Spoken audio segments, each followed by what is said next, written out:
Recent voice நேயர்களுக்கு அன்பான வணக்கங்கள். சன் பிக்சர்ஸ் தயாரிப்பில் அருண் மாத்தீஸ்வரன் இயக்கத்தில் அனிருத் இசையமைத்து லோகேஷ் கனகராஜ், வமிகா கபி, சஞ்சனா கிருஷ்ணமூர்த்தி, தலைவாசல் விஜய், கஸ்தூரி ராஜா மற்றும் பலர் நடித்திருக்கும் திரைப்படம் தான் டிசி. இந்த திரைப்படம் இன்று உலகம் முழுவதும் விமர்சையாக வெளியாகி இருக்கு. டிசி திரைப்படத்துடைய கதை என்ன? ட்ரெய்லரில் பார்க்கும்போது நம்ம ஈஸியாக கண்டுபிடிச்சலாம் இது ஒரு கேங்ஸ்டர் படம் அப்படின்றது. தாஸ்ன்ற ஒரு கேரக்டரில் லோகேஷ் கனகராஜ் ஒரு கேங்ஸ்டர்கிட்ட வேலை செய்கிறாரு. சில பல அசம்பாவித சம்பவங்கள்லாம் பண்ணுறாரு. சில காவல்துறைக்கு எதிரான சம்பவங்களும் பண்ணுறாரு. முதல்ல ஒரு பையன் எங்கள் அப்பாவை காணோம் அப்படின்னு இந்த கேங்ஸ்டர்கிட்ட இருக்கிற லோகேஷ் கனகராஜ் சொல்லும்போது என்ன ஆச்சுன்னா, அவங்க அப்பா தன்னுடைய நிலத்தெல்லாம் விற்று ஒரு 7 லட்ச ரூபாய் வச்சுருப்பார். அந்த 7 லட்ச ரூபாவை ஒரு போலீஸ் அதிகாரி அவங்ககிட்டருந்து பறிச்சுட்டு அவரையும் கொலை பண்ணிடுவார். தந்தை இழந்த மகன் கம்ப்ளைண்ட் பண்ணும்போது அந்த போலீஸ்காரரை நம்ம கதையுடைய நாயகன் லோகேஷ் கனகராஜ் அவர்கள் கொலை பண்ணிடுறாரு. அங்கே ஆரம்பிக்கும் பிரச்சனை. காவல்துறைக்கும் கேங்ஸ்டருக்கும் நடக்கிற யுத்தம் தான் இந்த டிசி. இந்த திரைப்படத்தில் இந்த கொலையை பண்ணிவிட்டு தலைமறைவாக இருக்கும்போது ஒரு ஹோட்டலில் தங்குறாங்க. அந்த ஹோட்டலில் ரெஸ்டோ பாரில் பாட்டு பாடுறவங்களாக வர்றவங்க தான் சஞ்சனா கிருஷ்ணமூர்த்தி.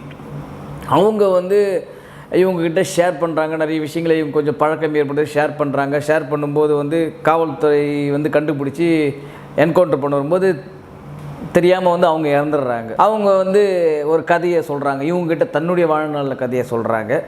இவர் வாழ்க்கையில் நடந்த கதையை சொல்கிறாரு. ஏன் இந்த கதைகளை மாறி மாறி பரிமாறிக்கிறாங்க அப்படின்றதுக்கு இயக்குனர் அருண் மாத்தீஸ்வரன் அழகான டைலாக் வச்சுருக்காரு. என்னென்ன, தெரிஞ்சவங்ககிட்ட எதுவுமே சொல்ல முடியாது, ஆனால் தெரியாதவங்ககிட்ட என்ன வேணாலும் சொல்லிக்கலாம்.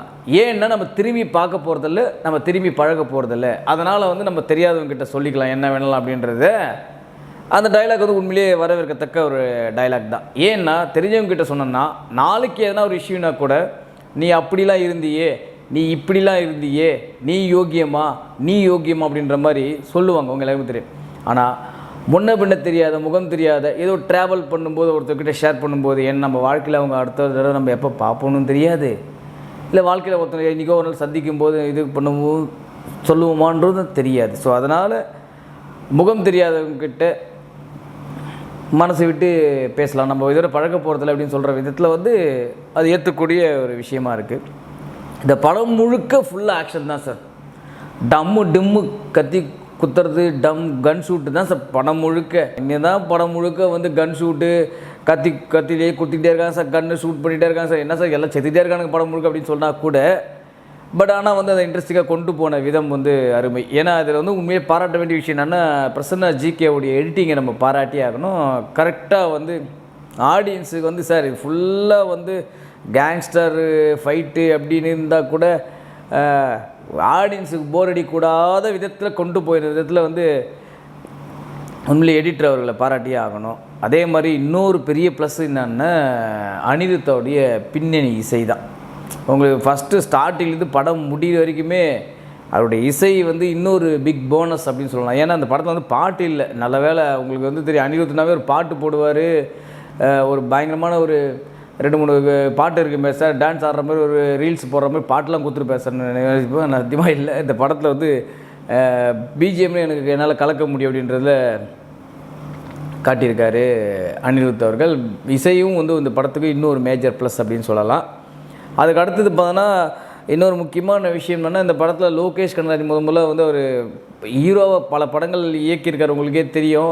இயக்குனர் ஹீரோவாக நடிக்கும்போது அவர் படங்களில் எப்படி ஒரு விஷயத்தை கடைபிடிப்பதில் ஒரு ரா ஃபுட்டேஜாக ஒரு ரா கேங்ஸ்டராக ஒரு அவங்களெல்லாம் நடிக்க வச்சுருப்பார். அந்த படத்தில் அவர் படத்தில் நடிக்க வச்சவங்களாம் பார்த்துருப்பீங்க நீங்கள். ஸோ அதே மாதிரி ஒரு ஃபார்முலா தான் இந்த படத்தில் அவர் மெயின்டைன் பண்ணுறாரு. நடிப்புக்கு ஸ்கோப் இல்லைனா கூட அந்த கேங்ஸ்டராக இருக்கிற அந்த விதத்தில் லோகேஷ் கனகராஜ் நல்லா பண்ணியிருக்காரே சொல்லலாம். ஏன்னா இப்போ நடிப்புக்கு டேலண்ட்டு காட்டினோம்னா சார் நான் நடிப்பு சிகரம் சார், நடிப்பின் இமயம் சார் அப்படின்னு சொல்லிட்டு முதல் படத்துலேயே நடிப்பை பயங்கரமாக காட்டுறது ஒரு விதம் இருக்குது. இன்னொரு விதம் நடிப்பே இல்லாமல் தன்னோட இயல்பான ஒரு ஸ்டைலால் கவர்றது ஒரு விதம் இருக்குது. ஸோ உங்களுக்கே தெரியும் அந்த ஒரு உதாரணத்துக்கு கூட சொல்கிறேன். இப்போ கும்கி படம் வரும்போதெல்லாம் விக்ரம் பிரபு அவர்கள் வந்து நடிப்பை பாராட்டினாங்க. ஏன்னா புலிக்கு பிறந்தது பூனை ஆகும் அப்படின்ற மாதிரிலாம் விமர்சனம்லாம் எழுதுனாங்க. ஏன்னா நடிகர் திலகத்துடைய ஒரு குடும்ப வாரிசு, அவர் படம் நடிக்கும் போது நல்லா சூப்பராக அவர் தாத்தாவுடைய பேரை காப்பாற்றுவார் அப்படின்ற மாதிரிலாம் எழுதுனாங்க. ஏன்னா காரணம் அவர் வந்து நடிப்பில் ஸ்கோப் பண்ணார். பட் இவர் என்னென்னா அந்த ஸ்டைலை வந்து அவருக்கே உண்டான தனி ஸ்டைல் இருக்கும். லோகேஷ் கனகராஜுக்கு உண்டான தனி ஸ்டைல், அந்த ஸ்டைலை வந்து ஃபாலோ பண்ணியிருக்காரு. அந்த இன்ட்ரோல் பிளாக் கூட நல்லாவே அந்த ஃபைட் சீன் வந்து நல்லாவே பண்ணியிருக்காங்க. உண்மையாக சொல்ல அப்படின்னா அந்த இன்ட்ரோல் பிளாக்கு முன்னாடி கரெக்டாக வர ஒரு ஃபைட் சீனு நல்லாவே இருக்குது. வாமிகா கபி அவர்கள் அவங்களுடைய பர்ஃபார்மன்ஸும் நல்லாவே பண்ணியிருக்காங்க. சஞ்சனா கிருஷ்ணமூர்த்தி பெரிய அளவுக்கு ஸ்கோப்பில் கொஞ்ச நேரம் தான் வராங்க. பட் ஆனால் வந்து அவங்களுக்கு பெரிய ஸ்கோப் இல்லை கூட அவங்களுக்கு கொடுத்த அந்த விஷயத்தை நல்லா பண்ணியிருக்காங்க. தலைவாசல் விஜய் பழைய நடிகர் உங்களுக்கு எல்லாருக்குமே தெரியும். அவர் வந்து ஒரு சின்ன ஒரு கேங்ஸ்டராக வராரு. அவருக்கும் வந்து பெருசாக வந்து எதிர்பார்த்த அளவுக்கு பெரிய இதுவாக காட்டுவாங்க. பார்த்தா அவர் ஃபோன்லேயே தான் பேசியிருக்காரு தவிர மற்றபடி என்ன சம்பவம் பண்ணான்றதுலாம் பெருசாக தெரியல. ஒரு ஏரியாவில் ஒரு கேங் ஒரு பெரிய டானாக இருக்கார், அவ்வளோதான். இவங்க வந்து ட்ராவல் பண்ணிகிட்டே இருங்க. போலீஸ்கிட்ட இருந்து தப்பிக்கிறது, போலீஸ்கிட்ட திரும்ப மாட்டுறது, போலீஸ்கிட்ட திரும்ப தப்பிக்கிறது, திரும்ப மாட்டுறது. இப்படியே இருக்கும்போது வந்து ஒரு கட்டத்துக்கு மேலே இவர் ஏன் என்கவுண்டர் பண்ண முடியாமல் வச்சுருக்கீங்க அப்படின்ற மாதிரி சீனியர் ஆஃபீஸர் கேட்கும்போது ஒரு முடிவுக்கு வராங்க. இவரை ஃபாலோ பண்ணுற இன்னொரு போலீஸ் டீமு. ஸோ அது என்ன நிறைவேறிச்சா இல்லையா அப்படின்றது தான் இந்த படத்துடைய முழுநீள கதையே. ஸோ இந்த படம் வந்து நீங்கள் பார்க்கும்போது வந்து உண்மையிலே வந்து உங்களுக்கு வந்து ஒரு கேங்ஸ்டர் த்ரில்லர், ஒரு ஆக்ஷன் த்ரில்லர், அதாவது வந்து ரத்தம் திரிக்க ஒரு ஆக்ஷன் படம் வேணும் அப்படின்னு நினைக்கிறவங்க வந்து தாராளமாக போய் தேட்டரில் போய்ட்டு பாருங்கள். நல்லாவே உங்களுக்கு ஒரு இன்ட்ரெஸ்டிங்காகவே கொடுத்துருக்காங்க. நீங்கள் வந்து என்ன சார் இது வந்து இப்போ ட்ரெயிலரில் பார்க்கும்போது ஒரு மாதிரி இருந்தது அப்படின்லாம் சொல்லும்போது வந்து எல்லாருமே யோசிப்பீங்க. நிச்சயமாக வந்து நானும் ட்ரெயிலரில் பார்க்கும்போது கொஞ்சம் ஏமாந்து தான் போனது, ஒன்றும் இருக்காது அப்படின்ட்டு. பட் ஆனால் படம் வந்து பார்க்குற அளவுக்கு வந்து கேங்ஸ்டர் த்ரில்லராக கூட பார்க்குற அளவுக்கு நல்லா வந்து ஸ்க்ரீன் ப்ளே கொண்டு போன விதத்தில் இவங்க உண்மையிலே வெற்றி பெற்றிருக்காங்க அப்படின்னே சொல்லலாம். அதே மாதிரி என்னென்னா நமக்கு படம் பார்க்கும்போது ஒரு சில படங்கள் வந்து மைண்டில் ஓடிட்டே இருக்குது. நான் ஓப்பனாக சொல்கிறேன், எனக்கு பார்க்கும்போது வெந்து தணிந்தது காடு கொஞ்சம் எனக்கு ஃபீல் கொடுத்தது. சிம்பு அவர்கள் அடித்த படம் வெந்து தணிந்தது காடு உங்களுக்கு தெரியும் நினைக்கிறேன். அந்த படம் ஃபீல் எனக்கு கொஞ்சம் லைட்டாக கொடுத்தது. ஸோ ஓகே, என்ன இருந்தாலும் வந்து சரி, எல்லா படத்துடைய சாயல் ஏதாச்சும் படத்துக்கு இருக்கதான்னு செய்யாது, நம்ம ஒன்றும் பண்ண முடியாது. ஸோ எனக்கு அது ஒரு ஃபீல் கொடுத்து நீங்கள் பார்த்தீங்கன்னா உங்களுக்கே தெரியும் நினைக்கிறேன் அந்த மாதிரி என்ன ஃபீல் கொடுக்குதா இல்லையான்ட்டு.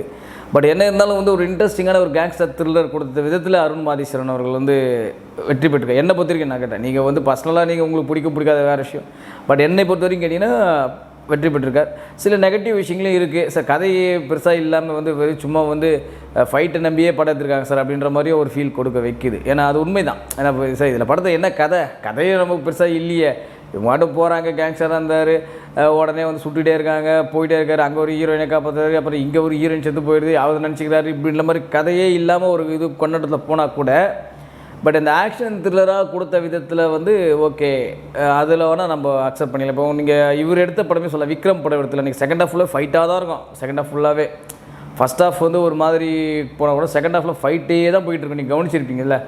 ஸோ அந்த மாதிரி படம் முழுக்க ஃபைட்லேயே கொண்டு போயிட்டு ஒரு ஸ்க்ரீன் ப்ளே கொடுத்துருக்காரு அப்படின்ற மாதிரி வந்து விதத்தில் நம்ம உண்மையிலே பாராட்டி தான் ஆகணும். ஏன்னா கதையே இல்லாத ஒரு படத்தை வெறும் ஃபைட்டை நம்பியே படம் எடுத்திருப்பாங்க அப்படின்ற போது வந்து நம்ம யோசிக்கணும்ல. ஸோ அந்த விதத்தில் வந்து டிசி உண்மையிலே வந்து ஒரு டாப் டிசின்னே சொல்லலாம். ஏன்னா வந்து படம் வந்து உண்மையிலே நீங்கள் பார்க்க நிஜமாக சார் நீங்கள் ஆக்ஷன் படம் பார்க்குறவங்க பார்க்கலாம் சார்.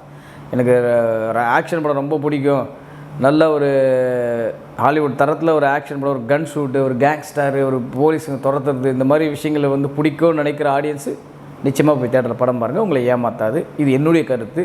மீண்டும் சந்திப்போம். நன்றி, வணக்கம். இது போல பல வீடியோக்களை கண்டு மகிழ எங்களது ரீசன்ட் வாய்ஸ் சேனலை மறக்காம சப்ஸ்கிரைப் பண்ணுங்க.